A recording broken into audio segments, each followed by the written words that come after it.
You need an elephant mind. Elephant mind. அதாவது ஒரு பெரிய சினிமா பண்ணணும் அப்படின்னா நிறைய காசு போகும்.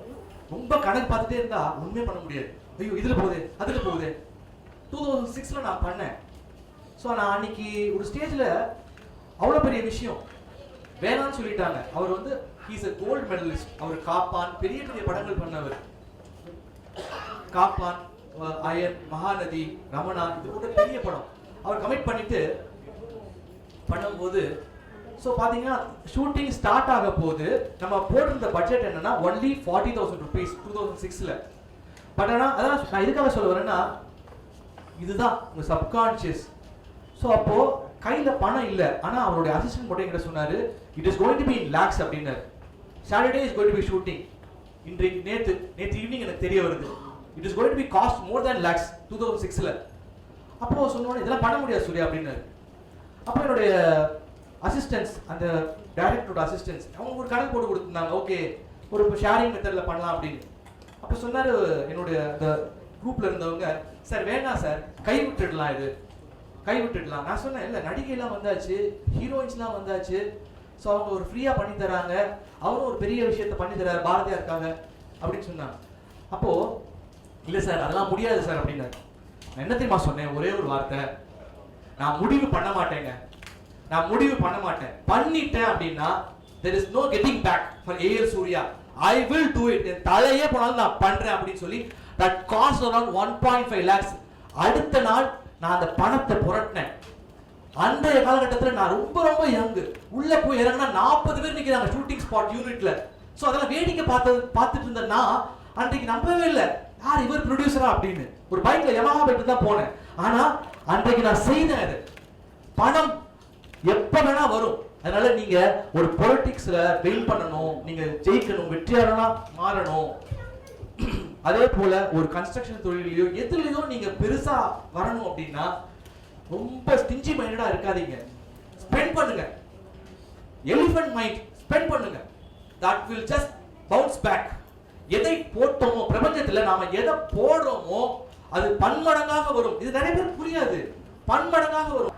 அதே போல இன்றைக்கு நீங்க ஒரு விதை போட்டாச்சு அப்படின்னா, ஒரு வேலைக்கு முயற்சி பண்றீங்க அப்படின்னா நாளைக்கே அது முளைச்சிரும் அப்படின்னு எதிர்பார்க்க கூடாது. இன்றைக்கு போட்டாச்சுன்னா it will take some years, some months. So கொஞ்சம் பொறுமையா நீங்க பொறுக்கணும். இல்ல நான் வட்டி கொடுத்து வாங்கிட்டேன், நான் காசு கொடுத்து வாங்கிட்டேன், நான் வட்டி கட்டணும். These are all nothing. So you have to wait. But இது எல்லாமே related to subconscious mind. Subconscious mind பொறுத்த வரைக்கும் இன்னைக்கு உங்கள்கிட்ட இல்ல அப்படின்றத அதுட்ட காமிச்சிக்க கூடாது. You have to be very careful in handling the subconscious mind.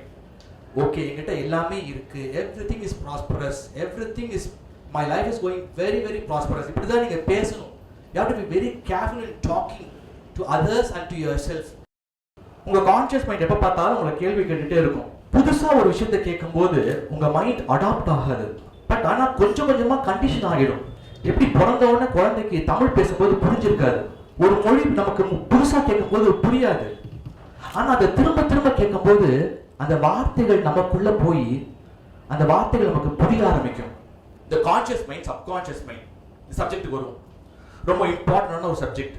நீங்க நிறைய பணம் சம்பாதிக்கணும், நிறைய விஷயங்களை அச்சீவ் பண்ணணும்னு நினைக்கிறீங்க. இந்த கான்ஷியஸ் மைண்ட் எப்படி திங்க் பண்ணும்? T Nagar, heart of the property. Okay, ஒரு கிரவுண்டோட விலை மினிமம் 5 கோடி ரூபாய். அண்ணா நகர் இதே 5 கோடி ரூபாய். நீங்க ஒரு இடத்த வாங்கணும் அப்படின்னு முடிவு பண்றீங்க. வாங்கினா நல்லா இருக்கும் அப்படின்னு உங்களுக்கு தோணுது. இந்த கான்ஷியஸ் மைண்ட்ல போடுறீங்க. கான்ஷியஸ் மைண்ட்ல தான் திங்க் பண்ணுவாங்க. சப்கான்ஷியஸ் மைண்ட்ல திங்க் பண்றவங்க மட்டும்தான் வின் பண்ண முடியும். இது எப்படி வேலை செய்யுதுன்னு சொல்றேன். அப்போ நீங்க வாங்கணும்னு நினைக்கிறீங்க. நீங்க சம்பளம் ஒரு மினிமம் 50,000 வாங்குவீங்க, இல்ல 1 லட்சம் ரூபாய் வாங்குவீங்க. அது அந்த ப்ராப்பர்ட்டியை வாங்குறதுக்கு 10 மான்னு கேட்டா போதாது. அப்போ உங்க தர்க்க அறிவை யூஸ் பண்ணுவீங்க. 5 கோடி ரூபாய் நான் எப்படி இதை வாங்குறது? எனக்கு இந்த ஃப்ரெண்ட் இருக்கான், எனக்கு ஒரு 50 லட்சம் ரூபாய் கடன் கொடுத்தான்னா ஓகே, இருந்தாலும் என்னுடைய லோன் எல்லாம் போட்டாலுமே இந்த 5 கோடி ரூபாய் எனக்கு சாத்தியப்படுமா அப்படின்ற கேள்வி மேல கேள்வி உங்க கான்ஷியஸ் மைண்ட் கேட்டுக்கிட்டே இருக்கும். ஆனா சப்கான்ஷியஸ் திங்கர்ஸ் இருக்காங்க பாருங்க, இத பத்திலாம் யோசிக்கவே மாட்டாங்க.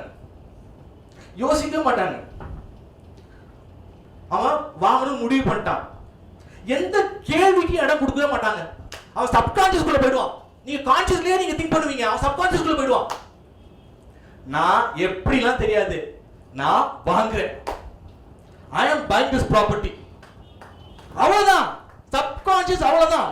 அப்ப நான் ஒரு விஷயத்தை முடிவு பண்ணி வச்சிருப்பேன், ஓகே இது வாங்குறோம், நான் இதுக்குள்ளேயே சப்கான்ஷியஸ் தான் நான் போவேன் தவிர கான்ஷியஸ் மைண்ட் நான் போகவே மாட்டேன். Conscious mind confusion, conscious mind is equal to confusion. நல்ல உள்ள ஆழமா விதைச்சுக்கோங்க. சோ எல்லாருமே ஆனா லாஜிக்கா யூஸ் பண்ணுவாங்க, லாஜிக் அப்ளை பண்ணுவாங்க. எப்படி நடக்கும், இது எப்படி சாத்தியம், எனக்கு ஃப்ரெண்டா இருக்காரா, எதுவுமே தேவையில்லை. உங்கள் ஆழ்மன சக்தி எல்லா விஷயங்களையும் உங்களிடம் கொண்டு வந்து சேர்க்கும். ஏன் வளர்ச்சி வரமாட்டேங்குது அப்படின்னா, மனிதனுக்கு நிறைய விஷயம் முடக்கம், எப்படியோ முடங்கிடுறான். அதாவது மனிதன் படைக்கப்பட்டான், அழகா அவன் போய் இங்க இருக்கு டெஸ்டினேஷன், அவன் அழகா இங்க போய் சேரணும், அவன் வாழ்க்கையை வாழணும், இங்க சேரணும். ஆனா என்ன தெரியுமா பிரச்சனை, இங்க அவன் போயிட்டே இருப்பான், இப்படிதான் போயிட்டு இருப்பான். அவனை ஏதாவது ஒன்று சொல்லி இழுப்பாங்க, ஏய் இதுவா, இது பண்றியா, இது முடியாது, அது பண்றியா, அது முடியாது, ஏய் இதுவா, அடா ஆளே காலி பண்ணுடா, அப்பா சாமி. அப்போ இவனுக்கு நிறைய கன்ஃபியூஷன், சிக்கல் ஏற்படுது. ஒரு எப்படி நூல் கண்டு எப்படி சிக்கல் ஒரு சிக்கிட்டே இருந்ததுன்னா எடுக்கிறது எவ்வளவு கஷ்டமாயிடுது. ஒரு இன்ஸ்பைரிங்கான ஒரு விஷயத்தை நீங்க பார்த்தா தான் நம்புவீங்க. நீங்களாம் வந்து எப்படி பார்த்தா தான் நம்புவோம். Limiting belief. ஒரு சாதாரண கண்டக்டர் ஒரு பெரிய டிரான்ஸ்ஃபர்மேஷன், ஒரு சூப்பர் ஸ்டாரா மாறிட்டார். ஏன் மாறிட்டார் அப்படின்னு பார்த்தா, he did not believe that he is a conductor, he belongs to a conductor. அவர் முடிவு பண்ணார், ஏன் ஒருத்தன் ஏழையா இருக்கான், ஏன் ஒருத்தன் சராசரியா இருக்கான், ஏன் ஒருத்தன் கடன் பிரச்சனையில இருக்கான் அப்படி. Limiting belief, it's a limiting belief. Try பண்ணணும். Positive thinking will not guarantee success. Positive thinking will not guarantee success, but negative thinking will guarantee failure. You must be positive.